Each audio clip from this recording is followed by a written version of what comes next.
for me, it wasn't about sales is not cool. It was more about because I was a very shy person and an introvert. So it was an uncomfortable space for me. So for the longest time, I would actually, before a town hall or before a group meeting, I would tell myself that you have to speak up in this meeting. In my brain, I would keep reminding myself that you have to speak up, you have to speak up. Even if it meant that sometimes I sounded stupid. I was like, I'm going to get out of my comfort zone and I'm going to build this muscle. And I faked it till I actually made it. Wow. Somebody had said this very wise words to me that we have 2 ears and 1 mouth. Use it in that proportion. Right. So in like the first that's a very valuable lesson. When I actually started to pay attention to the fact that, I was oftentimes the only woman in the room. Then as I became more senior, I was the only person in the room. And then when I was on the board or reporting to the board, it would be one of very, very few voices.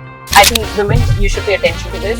Men can't handle direct, confrontational, conversation, right? So you just call it out, right? I think use it very, very positively, and I've done that. And after a big meeting, that moment when you sit in your car and you're alone for those 5 minutes, yes. I think that's my recharge moment, right? The triple shifts that women put in, right? Yes. The work shift, the home shift, and then you have your own social shift. home shift and the social shift, right? But women will not be comfortable outsourcing, let's say, things which are important but not like very, very critical. Like I talk about the garam roti. My child has to have garam roti. Food. I'm just like food, household chores, all of that. We want to hold it to ourselves. Always be in the driver's seat of your career. Don't give up that driver's seat to. Welcome to another episode of People Connect's Women at Work podcast, where we bring to you stories of successful women leaders. Our luxury partners, Mercedes-Benz Landmark Cars, and our styling partners, Vero Moda. What do you think of when you think of sales? Targets, quarter ends, that adrenaline rush when we close a sale, that deep feeling in the gut when a competitor gets the better of us? Who do you think of when you think of sales? A hot-shot, suited person rushing through airports, talking into his Bluetooth and closing deals on this side and then going to the other side and meeting more people like him. Well, today we are very excited to welcome Ruchita Taneja Agarwal, Head of Customer Acquisition for Google South Asia Pacific. Hi Ruchita, thank you for doing this for us. It's my pleasure. Let's hit the road.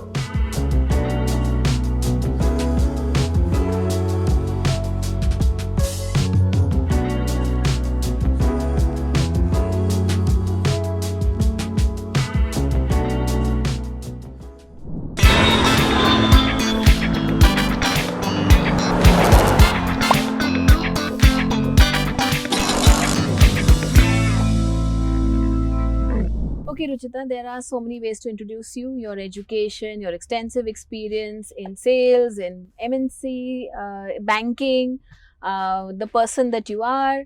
But tell me, under all of this, under the jet-setting professional that we know, who is Ruchita? Let me start by actually going under the hood of who Ruchita is. So I'm someone, who's deeply rooted in family, in, the core value of karma. I believe in being a good person and very strong work ethics. Wow. And I actually believe that is, this strong foundation that gives me the wings to fly. I'm an adventurer at heart. So bring me new experiences, new learnings. I love to explore new places. And I'm someone who's actually driven quite a lot by growth. So growth in my professional life and professional work, but also, as a person, like continuously striving to become a better person. And I'm a risk taker. Yeah. And, so I am not afraid of taking risks. I'm not afraid of failure. But the way I approach this really in professional and personal spaces both is that, I kind of dive deep into the blue energy in me. The blue energy is, the person who's very analytical, goes into the detail. And, I will plan ahead for the worst case scenario. So you're saying you mix the risk and the deep thinking also, so that it's a calculated risk. It's a calculated risk. And I will always, before I begin, working for the risk that I so want to take for growth, I will analyze everything there is to analyze. I will preempt, plan ahead for the worst case scenario.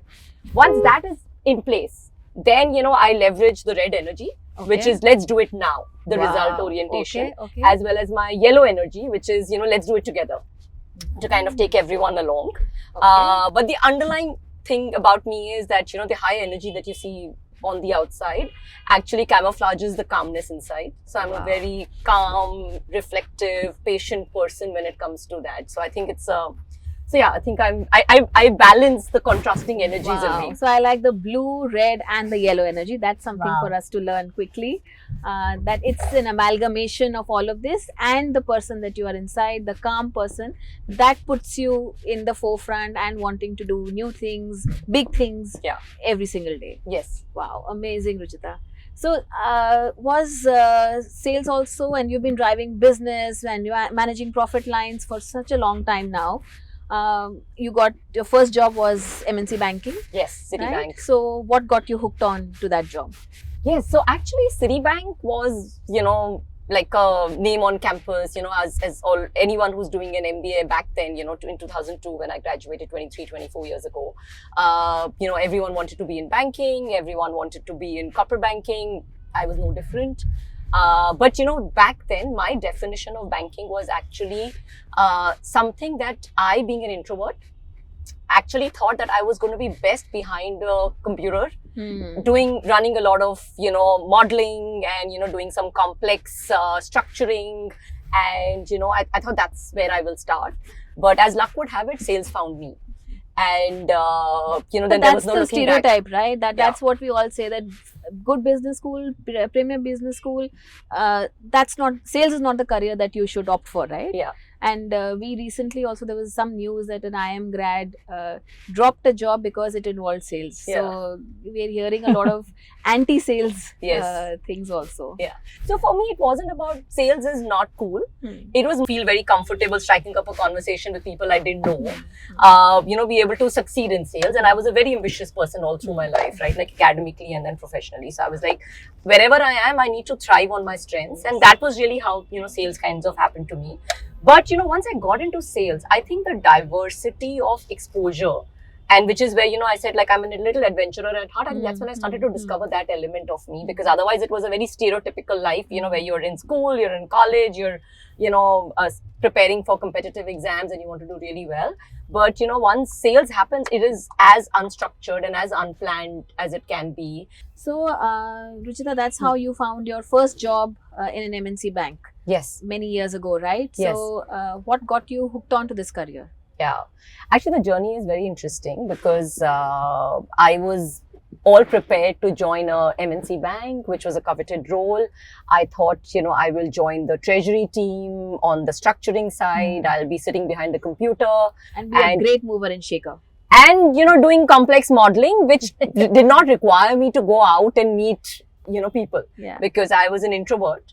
And therefore, I thought I was best suited for this career. And because I was ambitious, I wanted to join a role and an organization where I could succeed in the fastest way possible. Of course, back then, success really meant getting promoted very fast. Yeah. Right? So the definition of success was very limited. But, the role that Citi offered me was a sales role. So I was first very, very apprehensive that, how can a person like me who doesn't know how to strike up a conversation with strangers be able to really succeed in sales? Since that was the only option that I had, I said, I'm going to dive straight in and give it my all. Yeah. I was fortunate enough to, be amidst, my colleagues, my managers who were, there to train me. And, I became, I think, one of the best apprentices they could have been to learn sales. So I pretty much learned from, like a really, really good team of friends and peers. But I think over the years, what I've done is like having run, many, many P&L roles, I also felt, somewhere, in the middle of my career that there was a, learning that was perhaps getting limited. So I said, I'm going to put myself out there again into something which is going to be really... And take the calculated risk that you spoke about. And take the calculated risk. So then I, kind of switched from Citibank and I joined a fintech as a chief operating officer. Okay. And ops was something that I'd never done before, right? So to actually have pivoted and transitioned from being a customer of operations to actually now being responsible for setting it up. And the way I would sell this to all the team that I actually built up and hired myself, is that, you know, if you worked in a bank, you always are blaming someone or the other that, you know, who made this policy, who made this process, right? So I was like, here's our chance to be that person Yeah. and that team, you know, who can be blamed many years later. So that was a joke that I would crack with my team. So I did that. Then, you know, I got the opportunity to actually look at growth from an inorganic lens. I'd always grown businesses organically, Okay. you know, build business plans, sought investments, you know, launch new products, launch new markets and grown businesses. But, you know, then I got the opportunity to join another fintech lending company as the head of M&A. And, you know, that was a very interesting lens to look at growth from an inorganic lens, you know, from acquisitions, for joint ventures, you know, from minority to majority, you know, stake that we would pick up and, you know, augment our capabilities and you know, expand in, you know, different markets and products that we wanted to launch. And that's really where, you know, my frankly initiation into digital happened, the digital world, you know, because digital was really coming into mainstream, and I realized that I needed to be on the side of, you know, being in another company that was at the forefront of digital I and think to AI. ride the curve that you had to be in the forefront, right? Because otherwise you can't ride that curve and see where we are today. 100%, and that's what, you know, The got shift, me to. it's like a paradigm shift that would have happened, but you were seeing it up close and personal. But you said, okay, if I have to shift and switch Yeah. to being in the forefront of it, what do I need to do? Correct. And, you know, also it was about, you know, me saying that, you know, in all companies, the go-to market was very quickly pivoting from offline to omni-channel and digital as a path to growth. And Google, you know, being the leaders in digital marketing kind of got me that exposure and that, you know, center seat to kind of really learn how can we serve other businesses to achieve their growth objectives and their business objectives, you know, through digital marketing. So I think that's what really got me To here. simplify it, you help run Google Ads. I head one of the businesses for Google Ads for Southern APAC. We really work with, you know, from governments to public institutions to private institutions to startups in achieving their growth goals. Okay. So we will kind of work on the digital marketing strategy for them. We will help them serve the new digital consumer, which is now, you know, has omni-channel customer journeys. The customer journeys are And no across longer the linear. length and breadth of the countries, towns, everywhere. Yes, right? so we serve you know, these advertisers, at least in my remit and in my team. You know, we serve these advertisers that are in India and Southeast Asia and Australia and New Zealand. What essentially that means is that, you know, any business that is trying to communicate to their intended consumers, Yeah. they use Google Ads, the digital solutions that we have across search, YouTube, and we have a few other solutions. Big, So that's what we small, do. all size companies are using Google Ads a Yeah. lot, right? Yeah. And they're trying to reach the consumer who can be anywhere at any point in the day, night, whatever. Correct. Okay. Correct. And the consumer journeys, you know, like earlier they used to be linear. You know, somebody wants to buy something, they would go, you know, either to a physical shop or online and, you know, find what they're looking for and go and purchase it. Now it's no longer that, right? Now what Yeah. happens is that somebody may be already coming online to either an e-commerce platform or Google search and or YouTube oftentimes saying that this is the product that I want, but then they see a customer review of a different product served by another brand, and because of the reviews that they're seeing or because of the YouTube video of how to use that product, you know, they just change their consumer decision, right? So the consumer journeys are far more complex, and it's important for every business to be present where the consumers are, online as well as offline. Yeah, that's why you said omni-channel. That's why omni-channel, Yeah, right? yeah, You know, in markets like India, omni-channel is the way to be. Because of the complexity. Because of the multiple choices that are present today and more choices that are coming in. Plus also, you know, the new consumer. We've done this research that, you know, new consumers are not very loyal to existing brands. Correct. Right? So like 65% of the younger consumer set are very willing to try a new brand. Right? So therefore, you know, it's no longer a domain of an existing legacy brand which has been respected forever. There is a space for new brands to come in and, you know, show up to this consumer, and if they deliver a good experience, then the consumer can be brought back or somebody else will take it away. My God. Right? So it's very competitive. Yeah, it's a, you have to be on your toes all the time, right? In, You in have a market to be, like this. yeah, you have to, as marketeers, the responsibility has become that much more. Also, what has happened is because the business environment is not easy, right? There is focus on profitability as well, right? So it's not that there is an unlimited pot of marketing dollars that are available to be doing everything that you want, right? So there is also that ROI focus that is now there with marketeers. You know, the partnership between finance teams, the CFO and the CMO is a lot more tighter now. Wow. And yes, so the expectation of the firm, of the management, of the board, from the marketing team is that much more. Plus, there's the complexity and the advantages and opportunities that are coming up with AI, right? So, like, how do you prepare yourself for, you know, the new world of marketing that is coming in? So, AI is also simplifying a lot of things, right? Because the online signals that are there for every consumer, every market are millions. There is no marketing team that can actually address each and every signal, right? You have to lean on AI. So AI is here as a tool, as an enabler, as a solution. The cost of video production is becoming so much more cost effective because now AI can generate, you know, your videos from text and very high quality. So time, right? I think it's also a play of time, that the time taken to do things earlier was 5 hours. Now it's come down to like 5 minutes. Yeah, but absolutely. you need to know which tool to use. You need to know which tool to use. Also, you need to be trying out and, you know, experimenting, doing a lot of A/B testing. Like which creative, which content will resonate with the audience that you want. So now you can actually leverage AI to, you know, generate faster creatives, put it out there, see how the consumers are responding, and then choose the creative that you're going to go more bullish aggressive on. More bullish on and aggressive on, you know. So so the world of marketing is becoming very, very exciting. Not that it wasn't always, but it's becoming even more exciting. So and you sell to the marketers. We work with the, you know, CEOs, CMOs, the brand teams, the e-commerce, the D2C, you know, commerce teams, you know, to be able to help them solution for. But like, Ruchita, in your career of so many years, you've dealt with customers of different kind, right? Yes. Like you said, you started with MNC, banking, hardcore, you know, the formal, the attire that we described, you know, in your intro, the suits and the formal attire, etc., etc. And now you're also dealing with youngsters across the length and breadth of the country and outside. Right. So how does it change for you, right? The audience. Do you quickly have to change your tack of selling to them? What is it that, you know, you have to be really a pro at?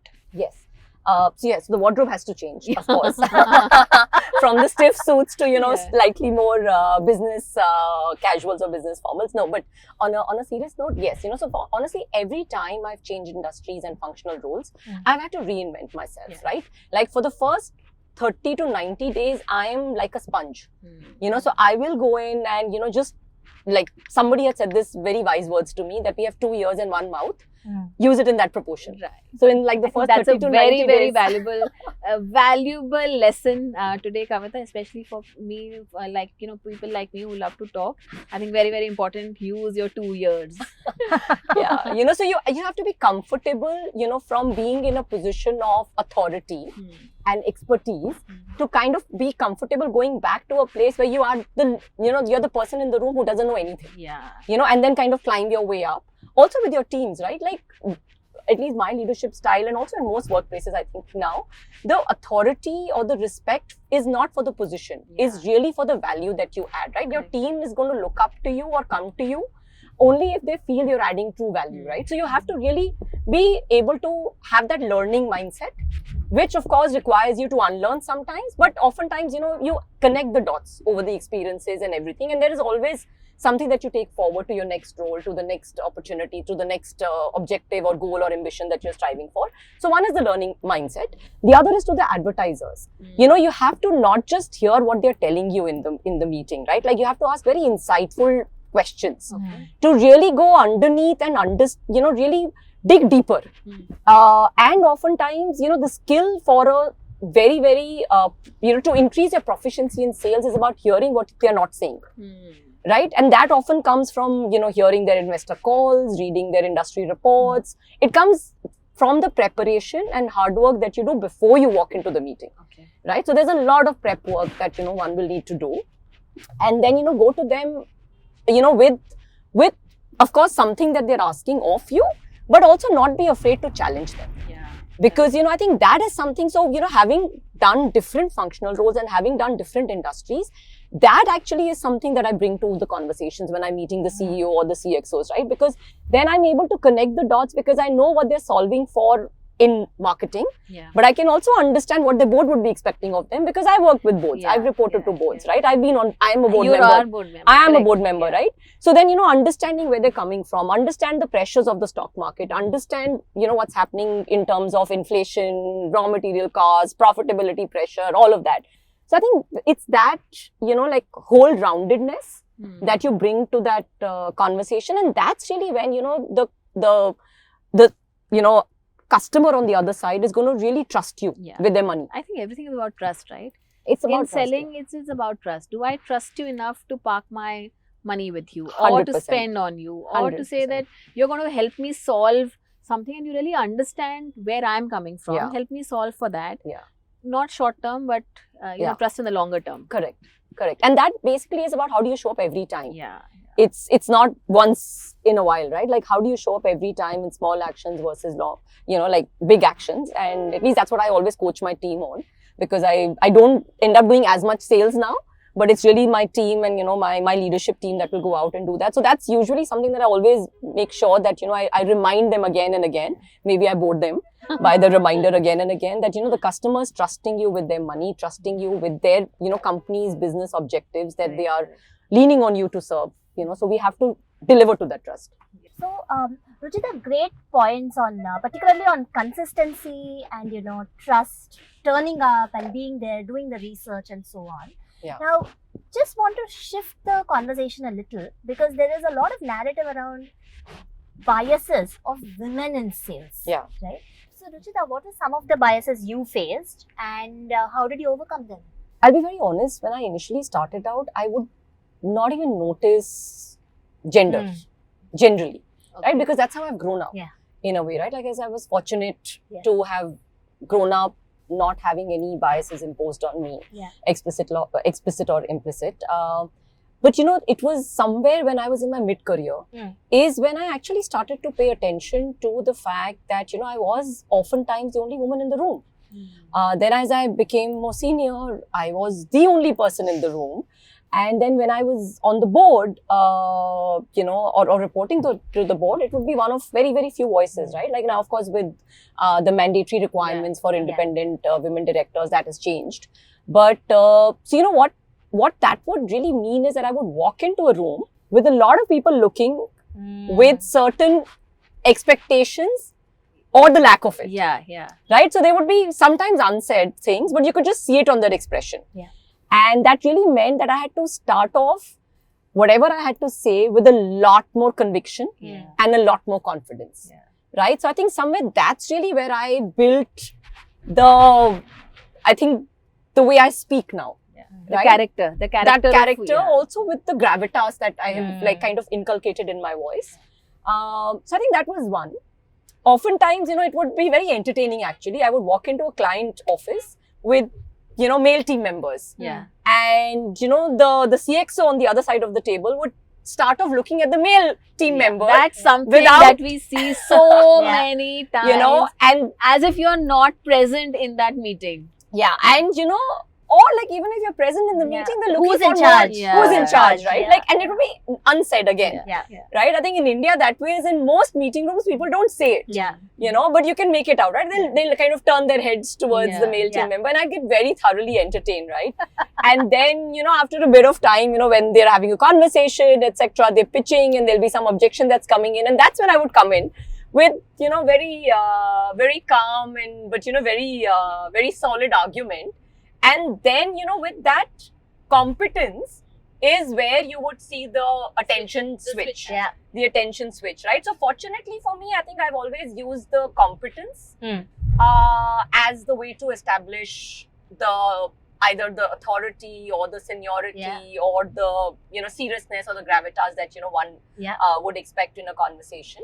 But you have all type of people, to be honest, right? Like sometimes you also have people who think they can get away with being either rude to you or dismissive to you.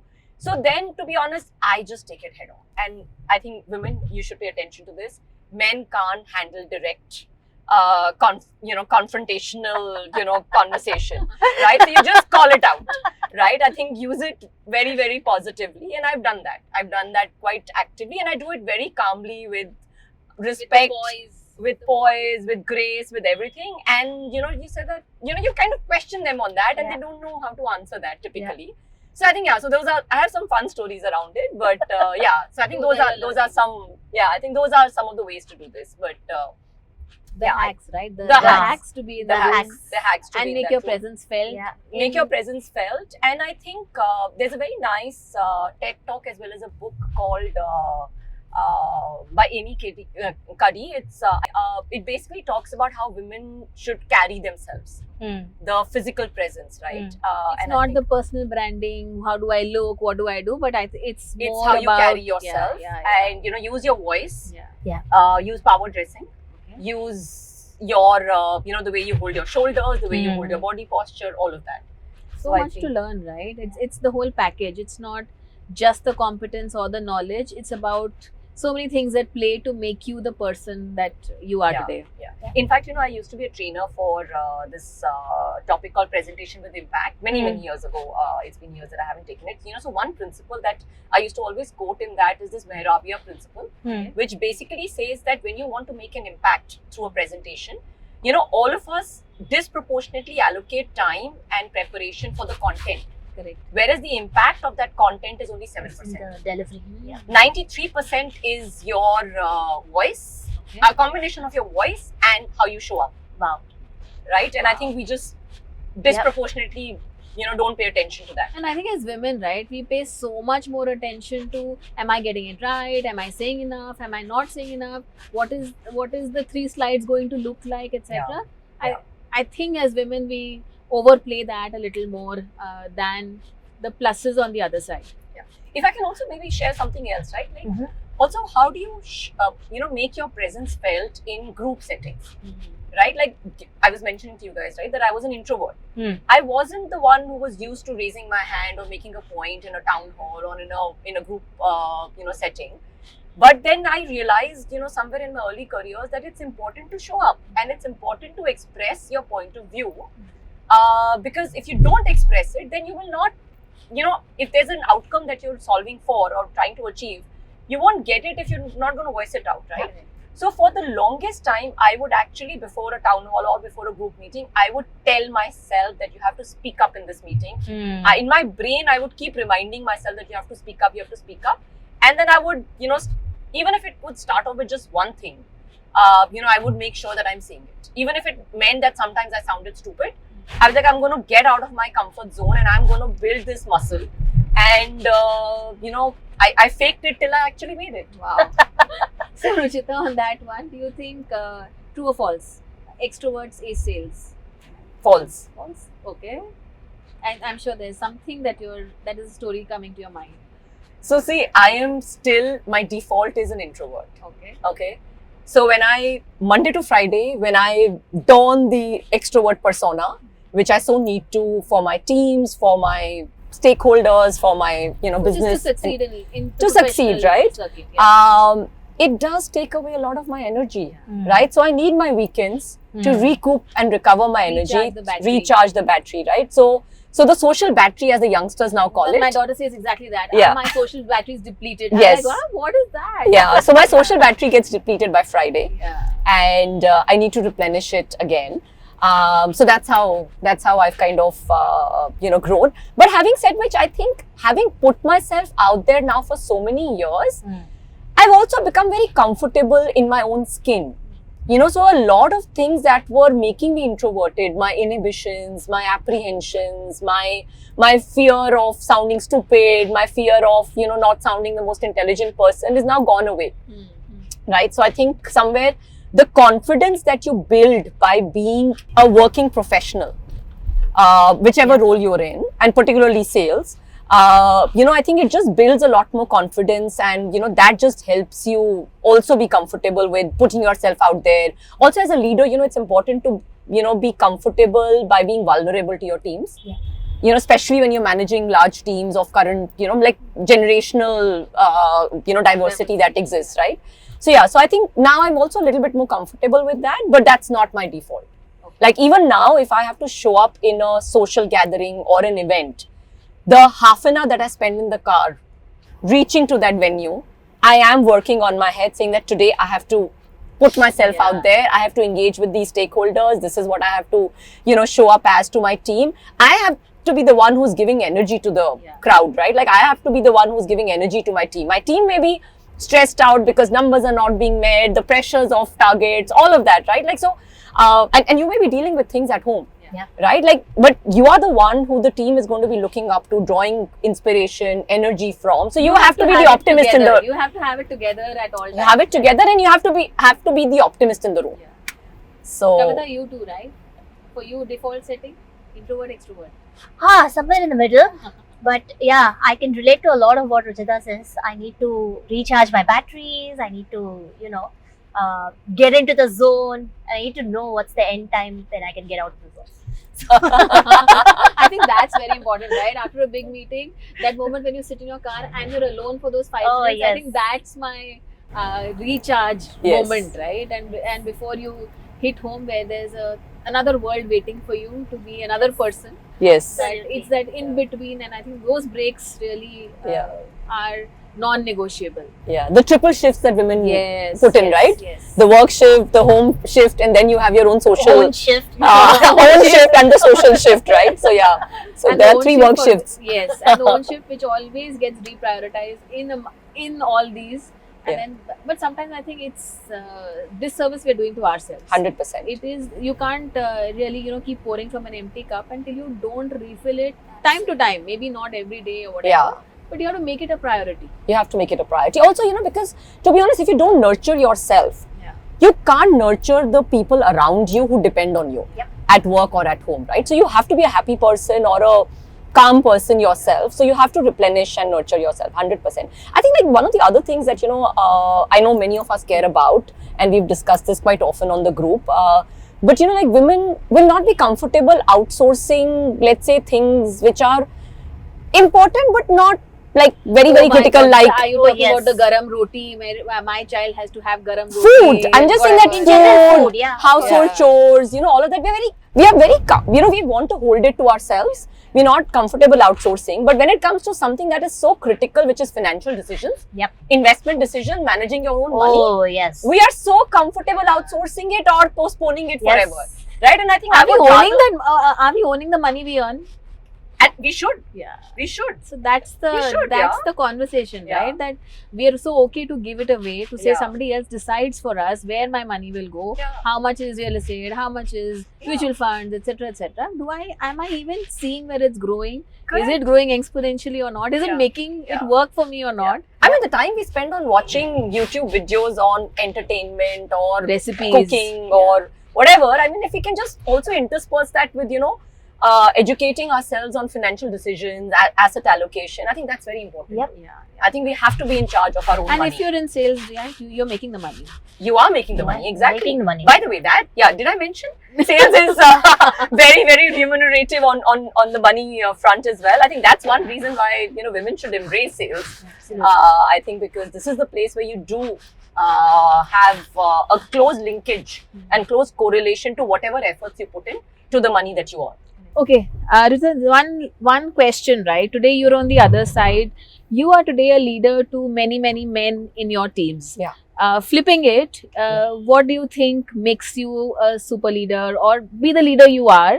And how is that taken by your teams? Are there, you know, jokes behind your back, or are there conversations, water cooler conversations, you know, to say, you know, I have a woman boss, I have a lady boss, or at some point does gender become irrelevant? I think for me, it's mostly been irrelevant. Okay. But I think it's come on the back of, you know, my team experiencing my authenticity as a leader to them.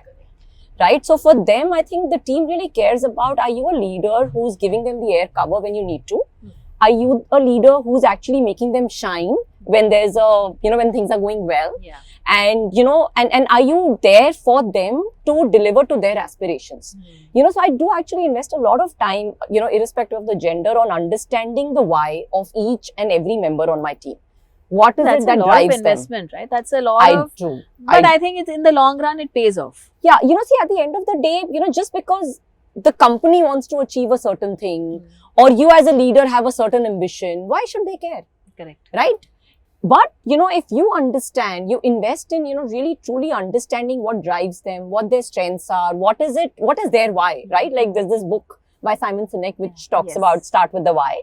So I think that is a principle that has worked very, very well, I've seen. And then you do what is within your remit as a leader to help them achieve that goal. Timing will never be in your control. Correct. Oftentimes, however senior you get, right? Like there's somebody above you anyways, right? And there are constraints that you're often operating under. So as long as, you are able to bring the right stretch opportunities, you are able to bring the right recognition, you are able to, give them, radically candid feedback, but with the intent to help them and help them grow. I think the teams respond well to that. Yeah. Right. So, but the joke on me is, when I stopped managing them, like a lot of my past team members always still pull my leg, saying that Ruchita, after you moved out, our work-life balance has improved. So, so that's something that I'm always pulled up for. But, the way I think they always tell me, but I'm like, I never told you to, work hard. I'm always the one who's actually pushing you to, take time off, go spend time with your family. And or, have a do all full of that. life, right? I think it's also about having a full life. Yeah. Yeah. But, they said you hold the bar so high for your own self that when we see you strive so hard, that we just get inspired and motivated to, give it our best. And, they are always like you kind of made us recognize the potential that we didn't know we had in ourselves, right? So that makes us work harder. But yeah, that's the joke on me that, people's work-life balance improves after they stop working in my team. Yeah, that's a good one actually. That, you're always pushing people to be the best they can, Yes. not just live with the bare minimum kind of attitude that we are seeing a lot in our workspaces today, Yes. but always trying to push the envelope and see what best you can do. Correct. Okay, so one last question for you, Ruchita, Yeah. as we try and wrap up the bigger question part of it. Yeah. What is the one message that you would like to give to our young women who are listening to you today? Because there are so many women at the cusp of, deciding careers, switching careers, or even ramping off careers. What's the one message that you want to give them? So I think very simplistically put, own your career. Okay. Always be in the driver's seat of your career. Don't give up that driver's seat to chance, to somebody else spotting the good work that you've done, or, any pulls and pushes that come in, professionally or personally. Just own your career, be intentional about, where you want to be, and don't give up. I think that is the one thing that I would say. But if I can just add on the, ramp off thing, right? And I think this is something that a lot of women leaders have said, and it's, Indra Nooyi spoken about this. I think many others have spoken about it. What happens is that, when you're in your mid-career, that's also typically the time when you're either getting married or starting to have children or starting to have aging parents who need care. It just Right? moves together, right? It Everything just comes moves together, right? Yeah. So the pressures are real. Yeah. Right. So I think there, I stay in a joint family. I have 2 kids. My elder one is a 19-year-old son who's gone to college now. My younger one is a 12-year-old girl. So there are, and I have a husband who is on a plane 3 days a week. Wow. Right. So I think there is a lot that comes your way. So what you have to do is, make sure that you don't give up. Just stay the course. If it means sometimes that, you're taking a role that allows you to balance everything, that's fine. Right? But just stay at it. Also about the people that you're surrounded with, right? The Yes. Power Women group like we have, Yeah. the network of women that we have. I think every day somebody is pushing you or just showing you that you can be better, and it's Yes. important to stay on the course and do whatever roles that you have to do. Like Yeah. you said in your team, right? When people say that you're raising the bar so high, it's about who you are surrounded by. Yes. Because yes. it always amplifies, the company always amplifies, I think, the result that you are driving for, Yeah. that you are wanting for, from your own life. Yeah. In fact, I read this very nice quote recently which says that the cave that you're afraid to enter in holds the treasure that you want. Wow. Right? So it's Profound, but so appropriate, right? yeah. And it applies in every sphere of your life, right? Like, I think that's the other thing about sales, right? Sales just makes you such a the lessons that you learn in sales make you a better person at home, for your family, for your peers, for your teams, etc., right? Because it just teaches you so much. How to show up, how to be goal oriented, how to be like constantly being on your toes and learning. So there's a lot of advantages that come by staying the course. Okay, I think that's a super message for our young audience out there who's listening to us, viewing us. And I'm sure that Ruchita, you will have a lot of followers by the end of this conversation, because there's just so much to learn from your varied, rich experience. And I think every word that you spoke had somewhere an important message for all of us who are trying to balance different priorities at different times. Thank you. I'm just hoping to see more women in sales Yes. and at the workforce. Yeah, that's why one of the initiatives that we do with LinkedIn is Women in Sales. It's an annual conference, and it's really about creating the community for women in sales, because sometimes it's the whole community effect that can help. Yes. You see, right? You become what you see sometimes. Yes. So like you said, that you just think in your head and it'll happen sometime. Yeah, true. Okay, Ruchita, since we are going to be putting you in the driver's seat now and ask you some quick questions. Yes.